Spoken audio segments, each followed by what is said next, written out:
បាទសួស្តីបងបាទថ្ងៃនេះមកបង្ហាញឡានក្នុងស្តុកបាទហើយនឹងប្រាប់តម្លៃទូទៅបាទមានពី7,000ជាងដល់30,000ជាងបាទមកគ្រឿងនេះ04 full បាទពណ៌ស្វ័យជ្រក់បាទតម្លៃចិត្តជាងទេមកគ្រឿងនេះ07ពាក់កណ្ដាលពណ៌ទឹកប្រាក់តម្លៃ8ជាងនេះបច្ចៈពីគ្រឿងហ្នឹងឡានអត់ទាន់រៀបចំទេបាទតែធានាជូនឡានស្អាតបាទអត់បុកកាត់តស្ងោដូបចេះអត់ពុកឯកសារគ្រប់បាទហើយក្រហមមុខនោះ06 full បាទ06 full នេះកៅស្ដើងបាទហើយបន្លែនេះបន្លែនេះ XLE 03 full បាទតម្លៃកៅស្ដើងមកគ្រឿងនេះ Hander 03 4ម៉ាស៊ីនប៉ុង1បាទពណ៌ទឹកមាសស្លាកលេខភ្នំពេញបាទឡានរៀបអូចអស់ហើយ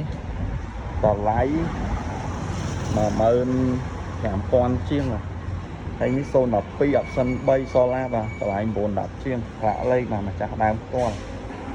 ហើយនឹងសនេះ013 option 3กระดาษពុនតម្លៃ19ជាង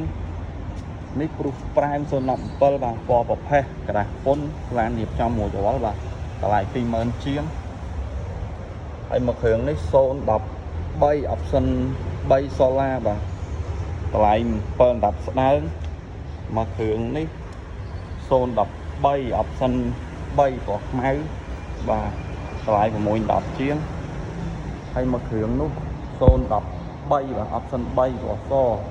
តម្លៃ910ជាងដែរបាទហើយពុកម៉ែបងប្អូនចង់បានមួយណាអាចធ្វើការតាក់ទងមកខ្ញុំបានបាទលេខទូរស័ព្ទ098 20 គុត0988បាទតែញដាច់វាយដូរបង់លួពុកម៉ែបងប្អូនចង់បានរូបភាពក្នុងស្រុកក្រៅអីបាទប្រវត្តិអីខ្ញុំមានជូនទាំងអស់បាទធានាជូនបាទឡានស្អាតបាទអត់ច្រេះអត់ពុកអត់ក្លាប់អត់កាត់តស្ងោដូពណ៌បាទឯកសារគ្រប់បាទ